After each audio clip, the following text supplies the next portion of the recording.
Hello, welcome to this video, and on this video I'm going to be interviewing the guitarist and composer Brion Tatler.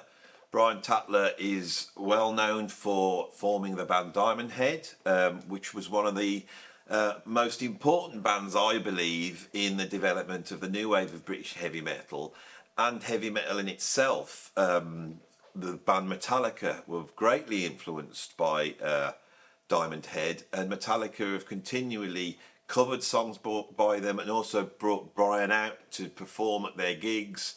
And Brion is now currently playing in the new wave of British heavy metal band Saxon. Now, of course, this is very important for me because the music that I first got into that then, really inspired me to have a career in music was the new wave of British heavy metal and some of the songs by Diamond Head. Brion literally lives just 25 minutes up the road. He's a local guy, and so this has been great. So, sit back, get yourself a nice cup of tea and get ready for some heavy metal chat with the legend that is Brion Tatler. Good morning, Brion. How are you? Good morning, Andy. I'm well, thank you. How are you? I'm very chuffed to have you here. In my studio, not doing a Zoom interview, but actually have you in the room here with us. Physically? Yeah, incredible. And we're doing it all posh today. I've got loads of cameras up, so it's going to be my first proper interview I've ever done. Okay. And I'm very honoured because, of course, my whole life's been doing music. That's all I've ever done. It's determined it. And it all started around about 1980 when I got into the new wave of British heavy metal, a whole bunch of bands, and your band particularly.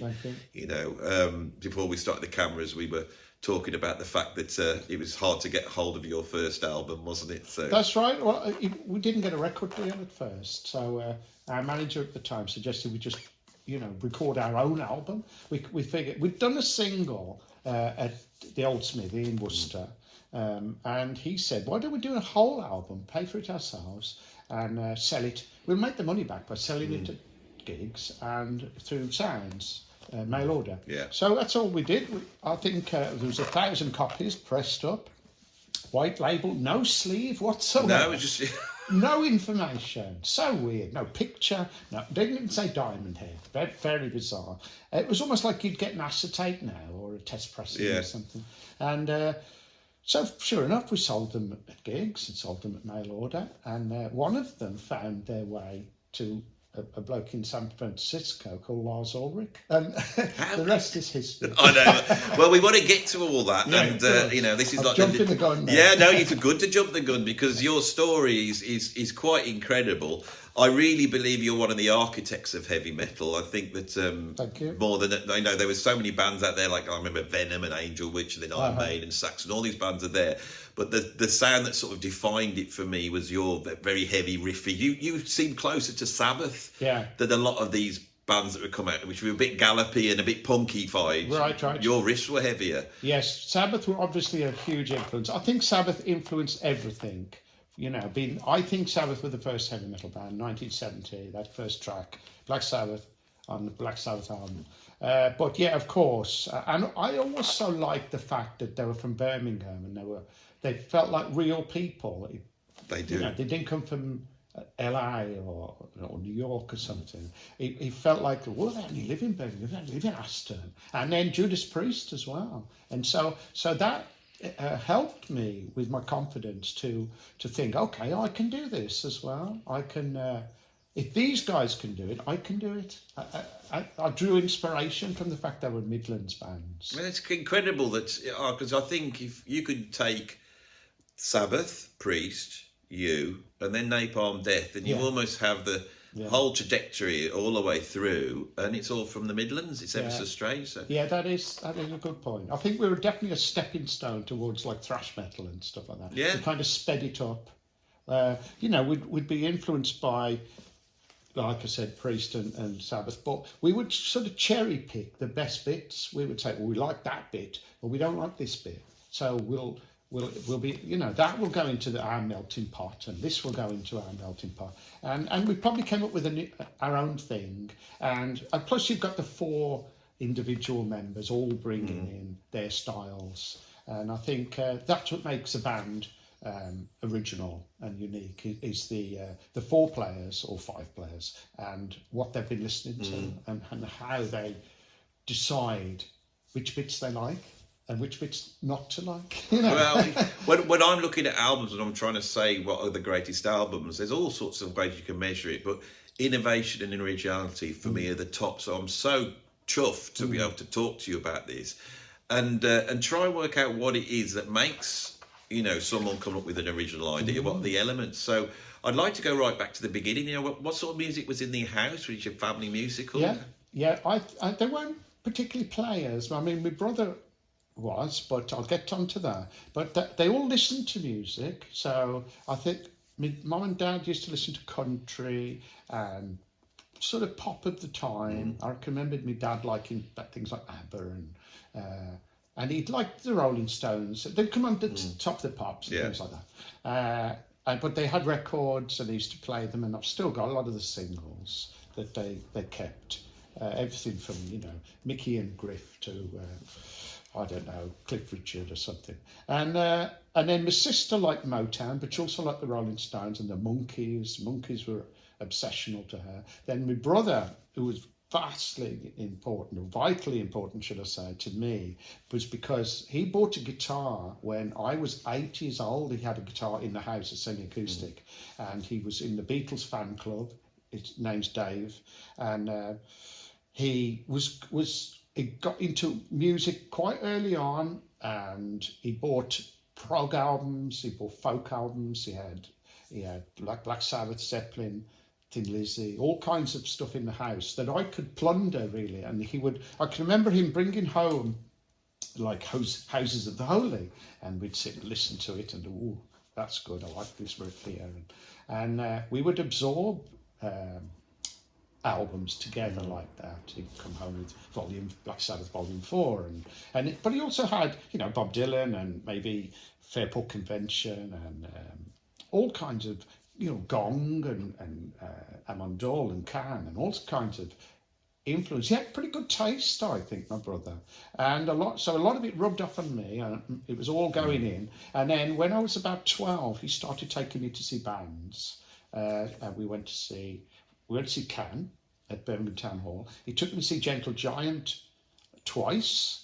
Emerson, Lake and Palmer, Black Sabbath when I was 14. He took me to see Black Sabbath at Birmingham Odeon on the Sabbath Bloody Sabbath tour. And I mean, I would just absorb all this influence. And then he played in a band, played guitar, bought an electric guitar. I can remember him saying he had a semi-acoustic at first, and he went to see Black Sabbath at Birmingham Town Hall in 1971 on the Master of Reality tour. And he said, Tony Iommi came on, turned up the guitar, and instantly it fed back. And he went into War Pigs and just, he said he'd never had anything like it. The whole room, exploded. And he thought, amplifiers, electric guitars. I'm going to have to get an electric guitar and an amplifier. So that's what he did. And of course, I was able to absorb all this information that he picked up. How do you do this, Dave? How do you play a bar chord? And he would then let me use his gear, really. So as I remember he bought a Gibson SG. He let me use his old guitar, which was a £14, like homemade second-hand thing. Probably not great, but great to someone who's like 14 or something, and to make a start and Smoke on the Water, and things like that. So Dave was a massive influence on me, and we had a piano in the house, but nobody could really play. We'd just mess around by ear. But I do think I was surrounded by music since I was probably in a pram, and Mum would have, the tremolos on or something. Yeah. And so it's seeing bands like Can at that age, that's massively original. Yeah. Yes. No, they didn't play any songs really. They just jammed. They didn't say this is off the last album. They just jammed for like 10 minutes or so, and then stop, and then start another jam. And the keyboard player would be whacking the keys with his hands, and several of the keys I could see that were broken. He'd hit them too hard, snapped the plastic. like I have in B3 or something. Yeah. And fantastic drummer, Jackie Leapside. What a drummer. And Holger Zuckay. It was great. And I don't know why, but I liked it. I took it in. I didn't think, what a load of rubbish. I thought, this is great. Just, they got really into it and you'd get into the grooves.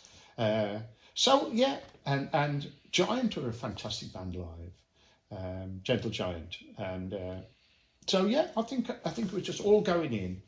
And eventually, I probably thought, I'm going to form my own band. And then it's just a case of getting players in, find your friends, hopefully, who can play. Did you think you were like we used to call it heavy rock, didn't you? Did you see yourself as a heavy rock fan, or were you a fan of all sorts of different things? I think mainly heavy rock. I remember how I had a poster of Black Sabbath and a poster of Led Zeppelin, of ELP. So I was massively into ELP. And then once I discovered the guitar and Richie Blackmore and Jimmy Page, I stopped listening to keyboardy type bands in a way. Although I still, to this day, love Genesis and stuff. But I wanted to learn how to play the guitar then. So I suppose I wanted to nick from the greats, the Blackmores, the Pages, the Kossoffs. But I definitely listen to. I'd be open to anything. So what sort of prog bands are you into? You said Giant and... Well, there'd be Genesis, Yes, Pink Floyd, Rush when they came along. And then I really got into It Bites, and I managed to see It Bites twice. I bought all their albums. So it just stayed with me. I think it was just the not only great players, but just something a bit different. Just pushing... experimenting, and occasionally you'd land on a fantastic song. When you were listening to Zeppelin, were you aware that Robert Plant had gone to school in the same 100% same town as you came from? Yeah, he went to King Edward's, and somebody said he carved his name into a desk. In fact, because our bass player went to King Edward's, Colin, and I'm sure he said yes. There was some old desks that they'd stacked up outside somewhere, and somebody found Robert Plant carved into the wood, so it was proof that he'd been there. Well, me and Rob have got a friend called John Bates, who's a keyboard player, been around for years, hasn't he? And he played with a lot of the Motown guys, and his first gig was with Screaming Lord Sutch. Okay. So he's I think it was after he was around about 70 he was doing that. But he went to King Edward's, and he was a couple of years below, and he had a book. They passed out some science books. Oh, no way. And he said he opened it up and it said Robert Plant, because it had been Robert's. I don't think he was that famous then. But so it's funny having these people round you, isn't it, that have come from your town. Yes. That's inspirational, isn't it? Definitely. You think if they can do it, I can do it. We all knew Robert Plant, but the local hero, and you'd see him from time to time in the chemist or, in the pub or something. And all right, hello, Robert. No, respect. And we went once we got his autograph because he did a charity thing at a garden centre, and he was signing. You could have your photo taken, and then he'd sign it. For like 10 quid or something. And we all did that, me and Colin and Dunk, I think, and had a photo with Robert Plant and it got signed. And I took albums for him to sign as well, so I've got copies of Zeppelin 1, 2, 3, 4 maybe, all signed by Robert Plant. And I think I must have been cheeky enough to say, I'm in a band, I play guitar. And he signed it, good luck with the band. Oh, that's brilliant. So blessed. Yes. Bless the band. What guitarist were you influenced by? Guitar-wise, definitely Jimmy Page, but Blackmore was a huge influence. When I heard Highway Star off Machine Head, it was almost like a light bulb moment, I think, Eureka. I think, I want to do that. That's what I want to do. I think I'd been messing around on the guitar for a long time. Because it's hard, as you know, to play the guitar, and you need the dedication and the patience and the commitment to think, right, I'm going to practice every day. I'm going to forget riding my bike and messing around. I'm going to put the work in. So once I'd heard Highway Star, I thought, I want to be able to do that, really. So from that moment on, I pretty much knuckled down and probably practice every day if I could. Come home from school, practice, and formed the band as well. Wanted to. So the band was formed in like June, July 1976, around that hot summer period. Yeah. And around punk rock period as well, where it felt there was a lot of do-it-yourself attitude in the air. And so can you tell us how this works together, because this is really the birth of the new wave of British heavy metal. So what are the bands at that point that are sort of the newer bands at that time that are informing you? Okay, AC/DC had appeared. I remember seeing them on a whistle test to play Problem Child, and I thought, I like that. I'm having that. UFO. Rush, I probably got into around 78, so I'd already got going by then. But a lot of the the obvious bands like Purples and Thin Lizzy and what about Judas Priest? Yeah, of course, Judas Priest. I saw Judas Priest in 75 at Birmingham Town Hall supporting Budgie for 70p. That's a good one. And Priest hadn't really got going at that point either, had they? No, I think they might have done a second album. Yeah, just done Sad Wings of Destiny, which is my favourite Priest album and probably one of my all-time favourite albums. So again, Birmingham band, wow. Yeah. Very, very amazing album that is. And great. Just Rob Halford was another, Walsall, I think.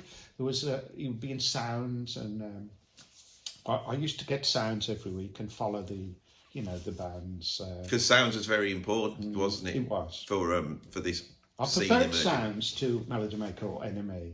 It just felt like they approached younger bands more. They featured younger bands more, rather. Melody Maker felt like it was a bit more establishment, and they'd talk about, Eric Clapton announces tour dates, whereas Sounds would have a punk band on the front cover or something. And then later, new wave of British heavy metal bands like Samson got front cover, and Angel Witch and Maiden and stuff. And so, it felt a bit more young somehow. And what about how did punk influence you? Because you obviously said it was the fact that bands were like forming on, doing it themselves and, playing in pubs and putting their own records out. But what about the actual music? Were you listening to any of that? I did. I liked it because I'm only a very simple player in 76. I've learned to move a bar chord up and down the neck, and I'm starting to write my own songs. And so the fact that I could play punk, because of course I can't play like Mahavishnu Orchestra or Aldo Meola or something, but I can play like Steve Jones or the Clash or the Ruts or something. So I thought I'd listen to John Peel and I'd take stuff that I like the sound of and buy some of the singles, and I think if I could play it on the guitar, Pretty Vacant and God Save the Queen, I think, oh, great, And of course, it had a real energy to it. The records are great. I mean, everybody knows Nevermind the Bollocks sounds great. So I probably drew from that. I've got all this heavy metal and rock, heavy rock, and progressive rock. But now I've got this as well, and I probably tried to, not necessarily consciously, but fuse the two and keep the energy up. And I can remember when we used to do gigs early on, we used to think, we've got to play fast songs because we've got to excite the crowd because they don't know any of our material. We haven't got a record out. So we did it with a couple of slow songs. We had a song called World, which was boring, and we'd play it live, and it would just go like that, flop, the whole set would just crash, and we'd think, that don't work then. Get rid of that. And we'd learn that as we wrote faster songs, we could whip the crowd up, and by the end of the night, I'm going screaming for more. So that's probably part punk, part cherry picking all the best bits of Priest and Sabbath and Purple and whatever we could find, AC/DC. It is all that stuff that's there that often the press try and put against each other, like punk. You know, you got prog and you got punk and then you got. But actually, what was happening at that time is that people were listening to the whole lot. I think so. I mean, some probably weren't, but I definitely was. And we all liked it in Diamond Head. We all liked different punk singles and different punk albums and things like that. And we definitely didn't want to be a punk band. We didn't want spiky hair and safety pins and things. But we definitely liked the energy and the aggro of punk. And I'm sure it influenced Diamond Head. Because I'm a bit younger than you, I can remember it was February 1980 when I suddenly discovered, I didn't discover New Wave of British, I discovered Rainbow.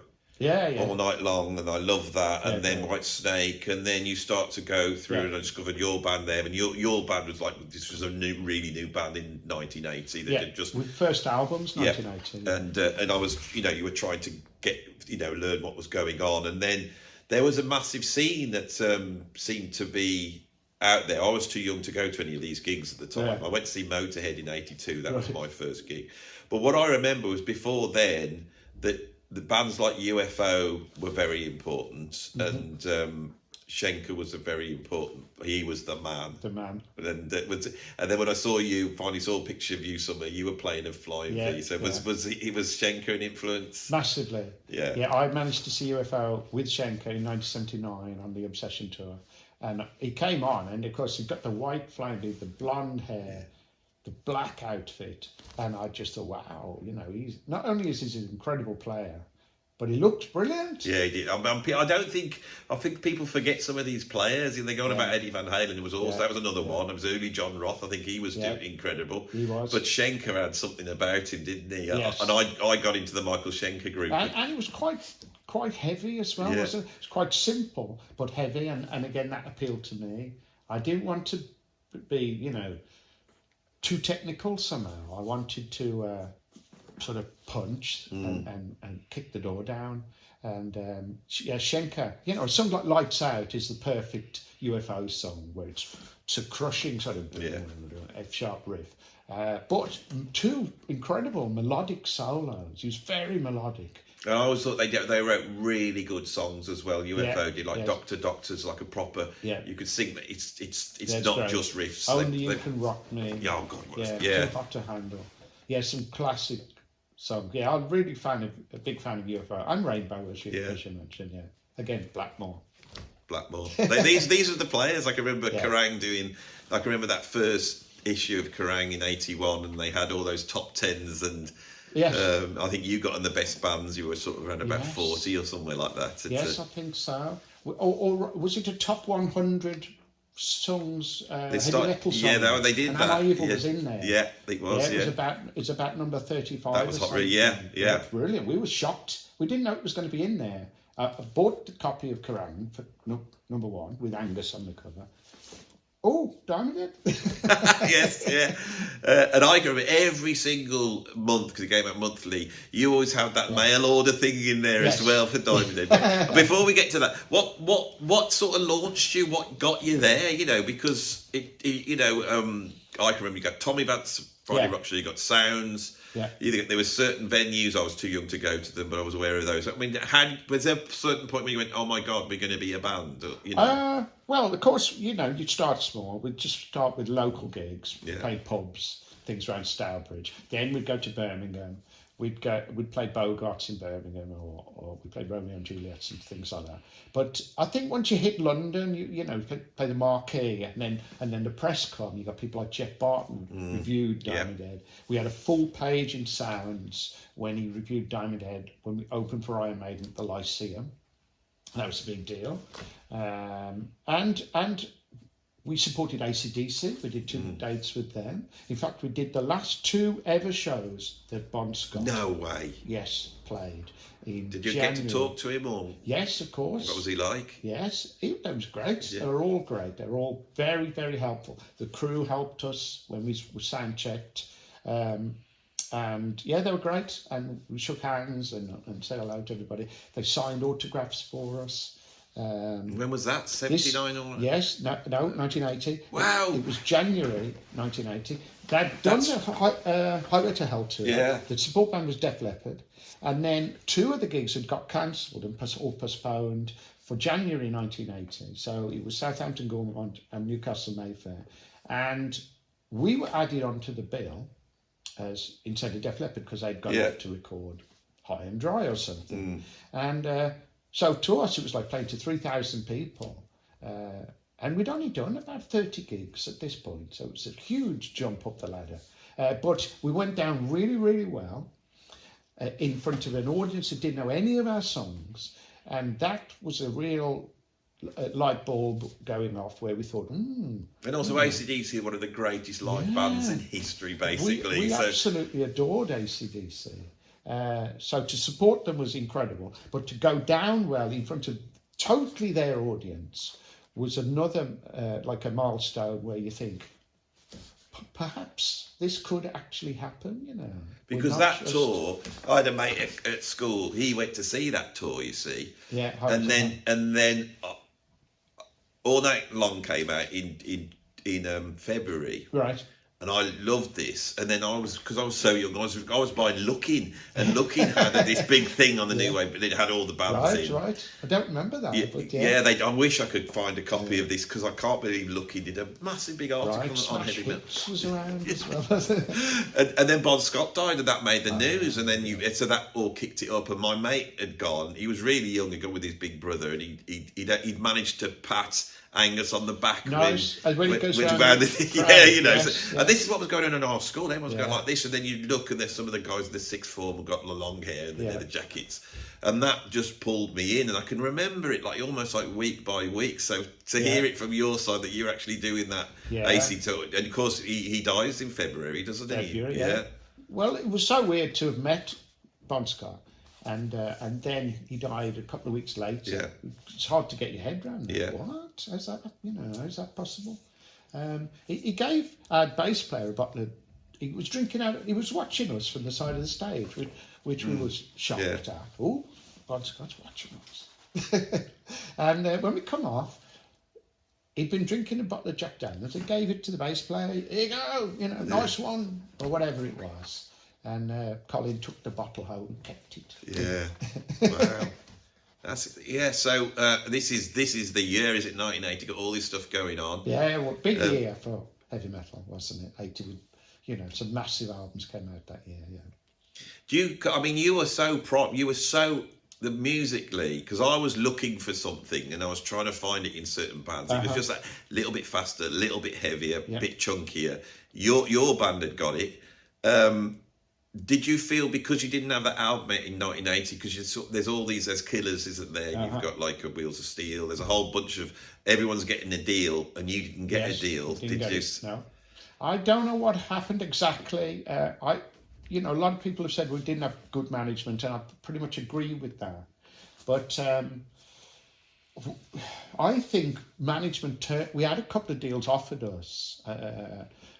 Jet, I think, offered a deal, but for some reason, our managers had got this thing in their head. They'd probably read about Led Zeppelin signing to Atlantic for $200,000, and they thought, right, we'll do something like that. We'll sort of a 5-album deal. We'll go and it felt unrealistic in hindsight. I don't think I was fully informed of exactly what was going on. I'm not.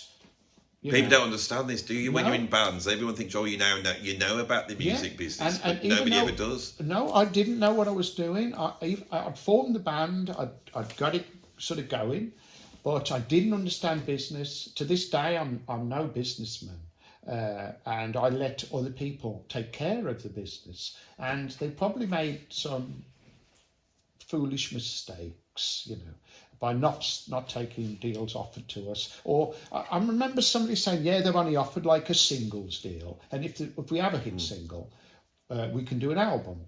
But we're not a singles band. We don't want to release singles. We want to be like Zeppelin and not release singles. And I thought, Zeppelin had Page and Grant and some track record with the Yardbirds and this and that. Diamond Head's like nothing from Stourbridge. You know, we don't have any clout at all. Our manager's untried. So we didn't have much what's the word? Clout, if you like, to go in and start saying what we want. You know, we're not signing that. We want this. And they probably just said, okay, bye. We'll sign Angelwood then.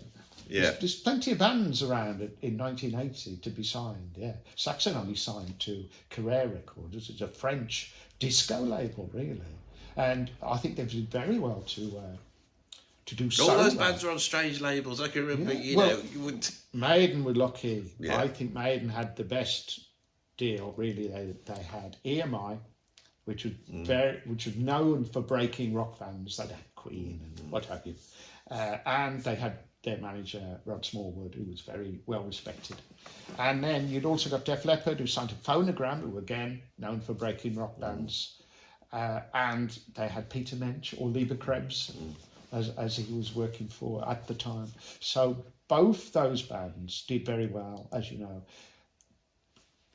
Not only are they great bands, but they had the right people around them, and we probably lacked that. But I mean, I must take some of the blame. I think the whole band lacked the insight and the push, and possibly the direction, because on the first album, yes, we got the direction right, but not long after that, we started trying different things, experimenting, and we kind of lost our way a little bit. By the time the third album came out, Canterbury, a lot of the rock fans and Diamond fans were starting to think, "Oh, I wasn't expecting this."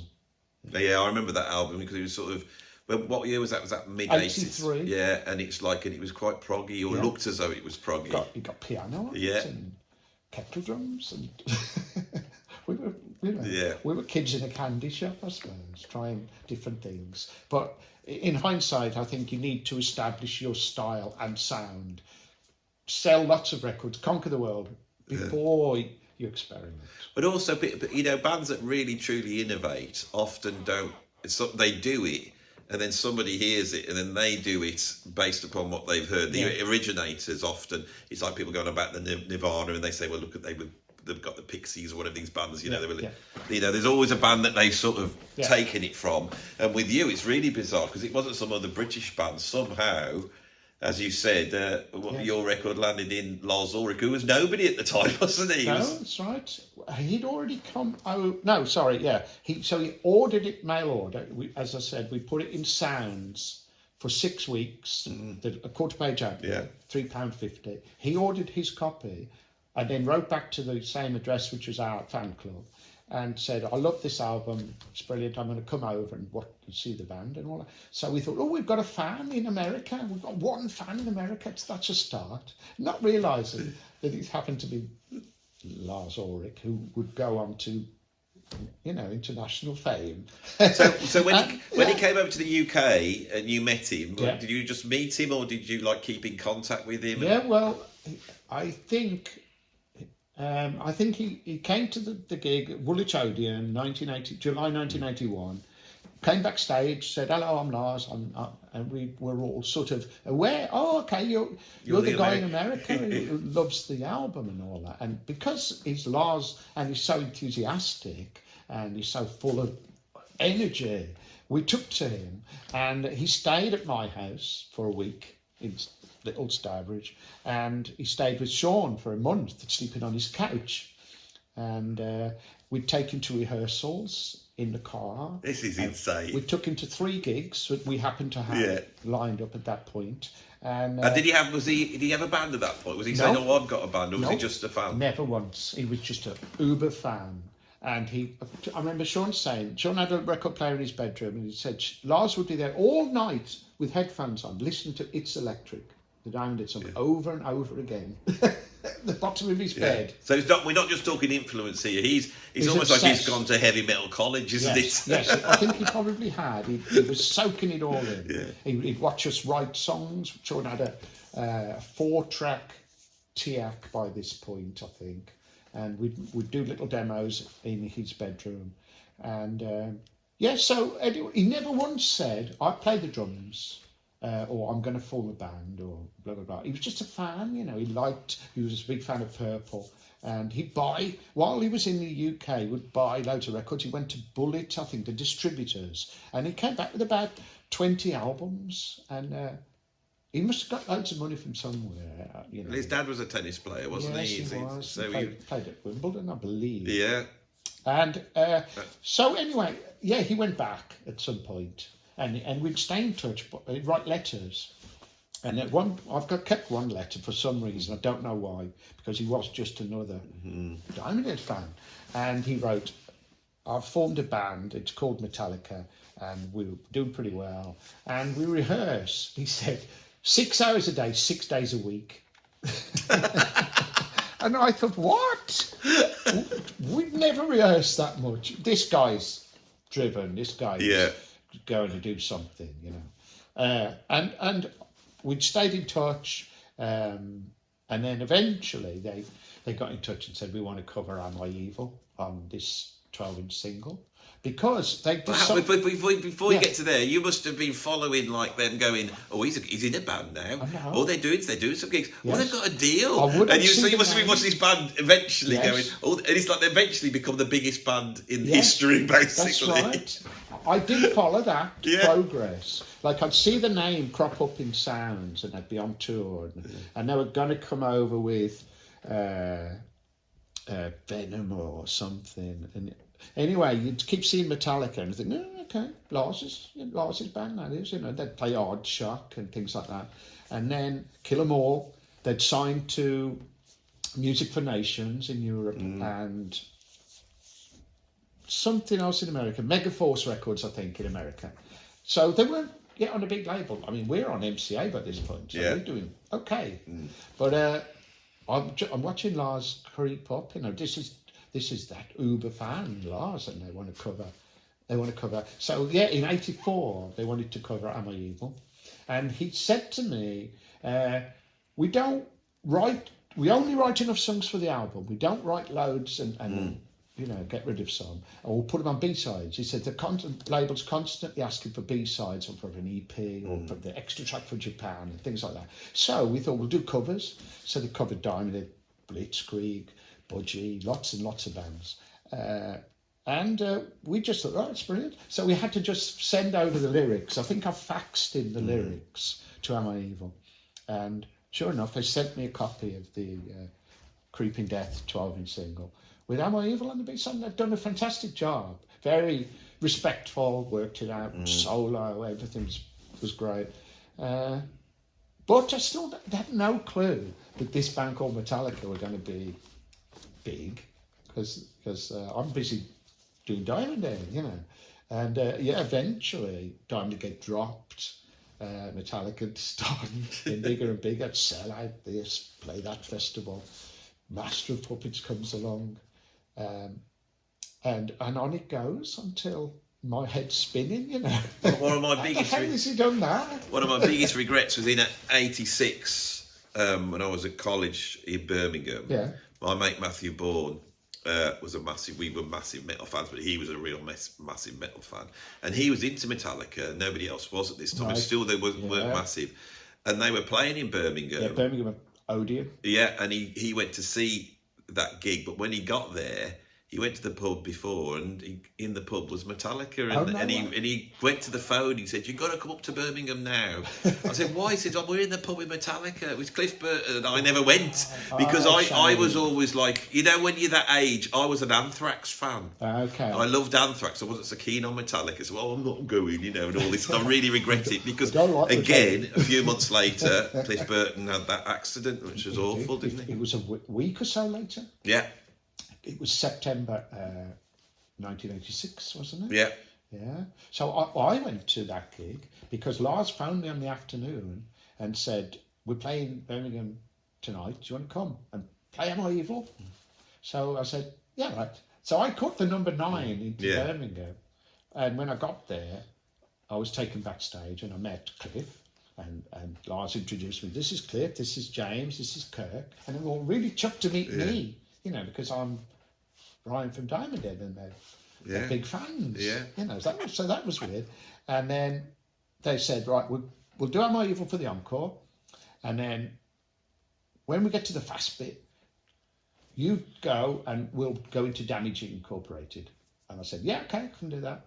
And so we did Am I Evil for the encore. I suppose they introduced me as, influential guy or whatever. And brilliant. But again, they still weren't that huge. They weren't that huge They're in still 86, very underground, weren't they? People in the know were tipping Metallica and the journos, and I'd see it, T-shirts and things. But no one had a clue that they were going to blow the world apart with the Black Album and stuff. And it was fascinating for me to see, a friend achieve everything I'd wanted to achieve, but couldn't for one reason or another. But not only that, I mean, Diamond Head is a legendary metal band, and part of that is because of Anthrax, putting it out on that single. Then it was on the Garage. Metallica, yeah. Metallica. So I'm getting confused. Putting out that Garage Day. Was it Garage Days? Garage Inc. Garage Inc. That was it. Yeah. When by the time that came out and they put that Am I Evil on, they were really starting to get big at that point. Yes. Yes. And so really that they must have really helped you in so many ways in terms of. Oh, totally. Well, we kind of reformed on the back of the success. I can remember we were with this fabulous guy called Pete Winkleman, who was helped Diamond Head a few times over the years, and he was saying you're getting so much press through Metallica. He said, there was Lars and James must have done 250 interviews where they name check you, and you're not doing anything. You need to capitalise on this. People don't understand this with bands. It's timing, isn't it? Timing. And so, and you can't make all the ducks be in a row. No. And sometimes they're not. And so many people I know that they get the radio play, but the record's not in the shops, or the record's in the shops, but they don't get in the promo. Yeah. And it's having, And then somebody leaves, and the dynamic changes. And it's not as good. So many things can go wrong with a band, as you know. If you get all your ducks in a row. And just keep going, go, like Iron Maiden have. They just relentlessly push forward. Unless you can do that, I think just drift away. But it's like, but what you've achieved in music is like very few people achieve. I guess so. Achieved. So yes. But we as musicians, we always see the negative. Yeah. We always look and go, that's right. Well, it could have been so much. I've done bits in the industry, and I've played a bit, but nothing compared to you. Yeah.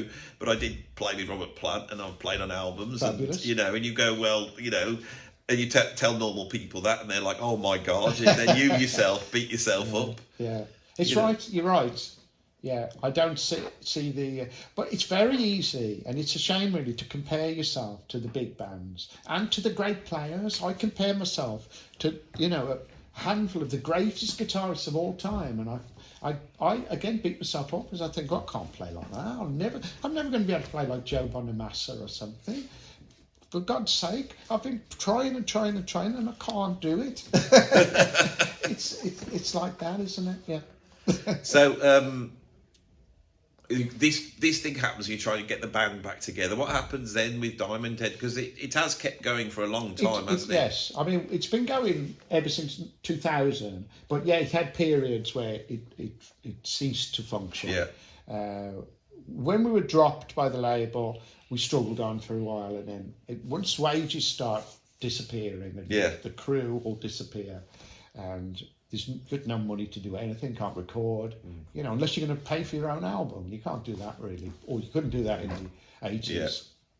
Yeah. So it fell apart, and then we reformed in 1990.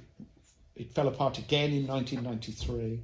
So, we've tried, but unless you can have a hit record or something and sell some proper units, then it's a struggle. And there's thousands of bands that keep going, but it's hard. You're driving in a van to Newcastle and getting £100 for it.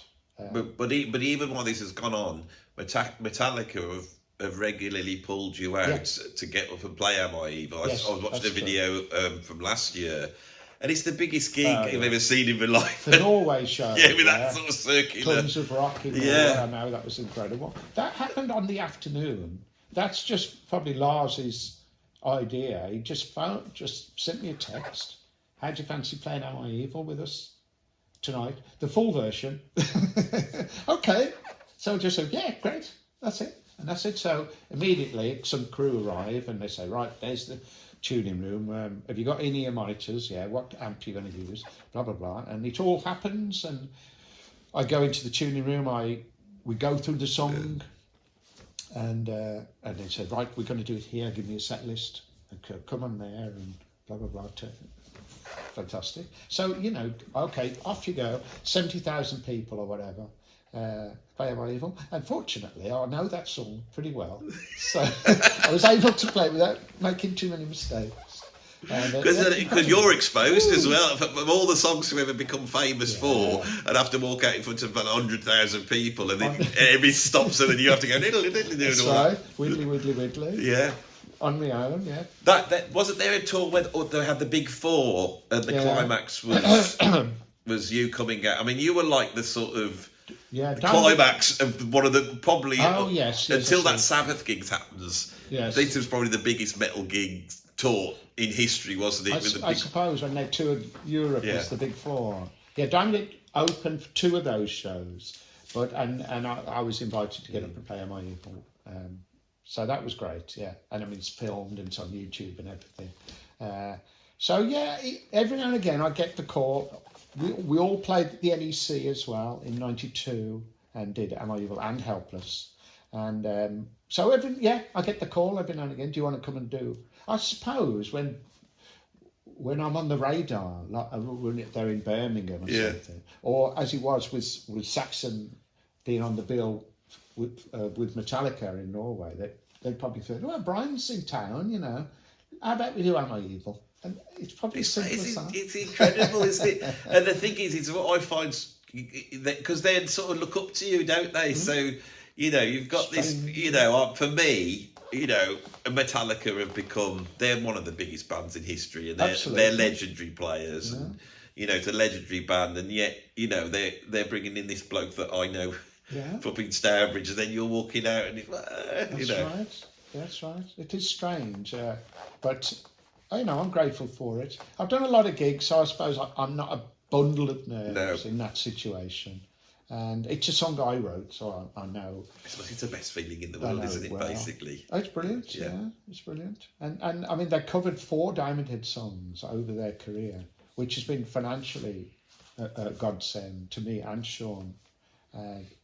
So that's been amazing. And that's been going on since '84, so we're talking 41 years, really.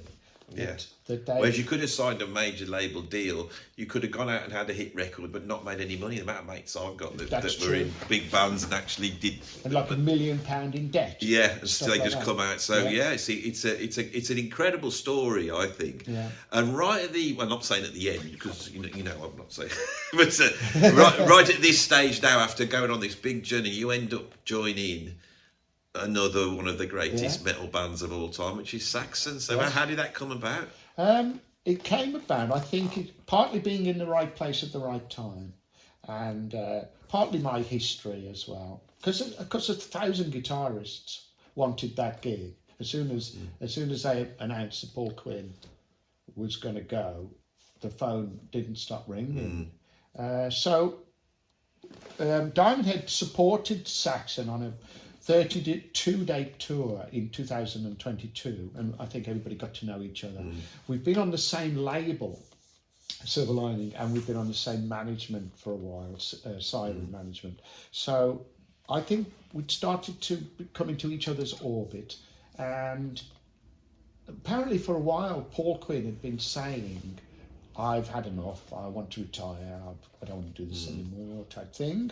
And so they must have started thinking, oh, okay, well, if Paul does leave, who should we get? And they whittled it down to, we wanted an English guy, we wanted somebody around the same age, and hopefully somebody with connections to the new wave of British heavy metal. There's no one else they can have.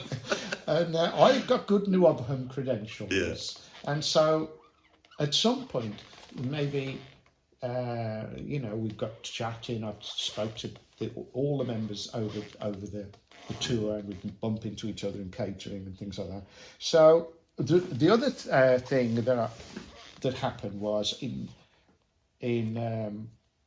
when was it, 2022, they asked me if I could dep for a gig, because they said, Paul's got COVID, would you be able to learn the set for Saturday and do the gig? And I said, yeah. Fortunately, I said yes. So I'm there, right, learn the set. And then they said, oh, he's okay, he's going to be able to do the gig. It's not too bad, so thank you anyway. And so I thought, oh, that's interesting. If they asked me to learn the set, maybe they'll ask me again. Maybe Paul will get COVID again. Maybe Paul might leave one day. And they thought, well, he's the set. So I think I did myself some good there. And then then I got the call from the manager saying, Paul's resigned from the band, he's quit. Would you be interested in joining Saxon and doing all the gigs? We've got America coming up, we're doing Hellfest, we're doing blah, blah, and reeled off a load of fantastic shows. And I just said, yes, please, yeah, I'll do it. Bang on. Because even though I'm doing Diamond Head, I'd watched very carefully the Saxon setup, and I realised they've got, crew, they played to 2,000 people a night, it's much bigger, organisation. So I thought it was going to be a brilliant challenge to learn the set, to play with different people. It'll be more professional. We've got, monitors, front of house, lighting guys, tour buses. It was just going to be a huge step up for me, and I didn't have to think twice that this would be a good career. And you've just come back from a tour of Europe, is that right? Yeah, we did about 22 dates in Europe, which was every single gig was either sold out or nearly sold out, very close to. And so the fantastic energy of the crowds. And we've just been to the US to do 2 shows in Texas. And last week, I got back on Monday. And we've got all sorts coming up. We're going to Japan next, and we've got South America, festivals. We're doing Hellfest. No, not Hellfest, sorry, Wacken, which is huge German festival. Yeah. So it's all good. We're starting the next album soon. And so, of course, I'm really glad I did it. I think it's partly right place at the right time, partly, you make your own look, whatever. But yeah, I'm really enjoying it. It's. I didn't expect to get this kind of opportunity late in life. But I welcomed it with open arms. Yes, it's incredible. So, in this illustrious career, what have been the pinch yourself moments? Who have you met? What has been where you think, oh my God, I'm doing this, or I'm here, or what sticks in your mind? Quite a few of those Metallica gigs were a bit like, off you go in front of, 50,000 people or something. The first Saxon show was quite a shock, because there was no sound check, because it was a festival, and Deep Purple were on after us, and I've always been a Purple fan, as you could probably gather. So the idea of going on before Deep Purple was amazing. But they strapped the guitar, you walk up onto the stage, hopefully the monitors are okay, put the guitar on. It's really, Saxon's backline is really loud, and I wasn't really used to it. So just off the intro tapes on, just go to the front. Biff would say, which when you come on, go straight to the front, and we'll all gather and we'll play the intro, and off we go. So that was surreal, to pinch yourself. Wow. And what tune was it? Really weird, yeah. And it took me a couple of gigs to kind of relax a little and start to enjoy it, because I was so focused on not making mistakes and what key is the solo in, and how does that middle eight go and stuff like that. My brain's racing. But I got through the gig, everybody said, well done, great, and all that. And then, as I say, the more gigs I did, the more I could enjoy them. And so that was a big moment. But supporting AC/DC was huge, because we were such big fans. And AC/DC, their crew had forgotten to bring the gels. you know, red, green, and bit blue, whatever. And so it was all white. And so the guy still did his gig where AC/DC, you know, pressing the buttons, but it was just white. And we thought, well, that looks good, we should do that. But yeah, to meet AC/DC and support them was a highlight, probably one of the best things I've ever done. So over the years, we've done some amazing festivals and tours, and I always get a real satisfaction from the writing process. And when you've finished the record and you get a copy in the post, and you look at it and read all the little info. So I get a lot of satisfaction, I think, from finishing a job, from tying up all the loose ends, and it's actually done now, and I haven't got to mess with it anymore. I'm got to worry about the mix and the details. Yeah, it's stressful, but it's the thing that really, if you're a creative person, it's the thing that motivates you. And before we finish up, I'd be amiss if I didn't mention the fact that you and me have actually played for the same band at a different time. So I have to mention this, is that you've also played with the legendary Birmingham band Quill. Yes, with Joy and all that lot. So that 4 years. 4 years there, yeah. So great. Happy days. Yeah. I think it was 97 to 2000 I did. We went to Israel 4 times, and we played in a 5-star hotel. It was great. It was a really good time. Were you in the band when they appeared on the TV when Roy Wood came on? Yes, that's right. The Jonathan Ross. Yeah, Jonathan Ross. Yeah. So it was called the Big Talent Show, and the winner was Charlotte Church. How about that? Oh, wow. Yeah, it was great. We had to go into a hall in Birmingham where somebody came up from London, and we had to mime to the tracks we were going to do, and they gave Joy a felt pen to sing into, to mime to, and we just pretended. Lovely lady. So fabulous yes, lady. So we could say hello, Joy, and Bev. Hello. Yeah, hello. Is that not working? Oh, many brilliant. happy days. Yeah. Yeah. So lovely. I think we're done. Okay. Is that all right, Brion? Yeah, It's lovely. yeah, Really brilliant, you know. Right. And as you're only up the road, you know, if you want to ever do a follow up and do, like, say, your 10 favourite albums or anything you ever want to do, I could do that. Yeah, I'd love to bring you back, because it's just been brilliant. Really enjoyed it. Brilliant. Fascinating story. I thought you were going to rant more, you know, having watched your. You know, but no, you've just. I've never ranted about your band. You've just done a super professional. I've tried to do this properly. You know, I've taken the mick out of Metallica a few times. Right. In fact, I showed Lars Ulrich's tallywhacker on one of the videos. What's that mean? That's his penis. Oh. He's tallywhacker. Yeah, I found a photograph of him with Iron Maiden, and he'd got the old Ross Halfin probably. Yeah. He would talk you into doing anything. Really? Yeah. It's a bugger, Ross Halfin is. Yeah. I think we finish with that then.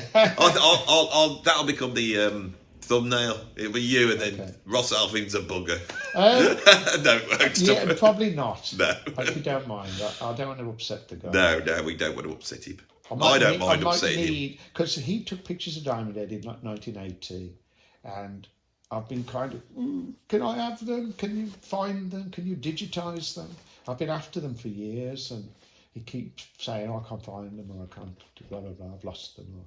So one day they might appear. But anyway. How old are those photographs? Well, 1980. Yeah, I mean, we might have lost them. We might have lost them, I think. God. But he's Metallica's main guy photographer, and has been for probably 25 years. Yeah. So he's done all right for himself. But yeah, I would as a favour, I'd like him to find them pictures one day. Ross Halfin. Where's the pictures? Yeah, what are you playing at? What are you playing at? It's not right. You're a rock photographer, and you're supposed to supply rock legends with their photographs, and you're not doing your job. I suppose you're too busy doing all Metallicas, aren't you? But you'd find them if they asked, wouldn't you? But Brion Tatler needs his photographs. Will that do? Yeah. Will that do for a bit of a... I've got to deliver for you. All right. I don't mean it, Ross Halfin. Okay. All right, we're done. Brilliant.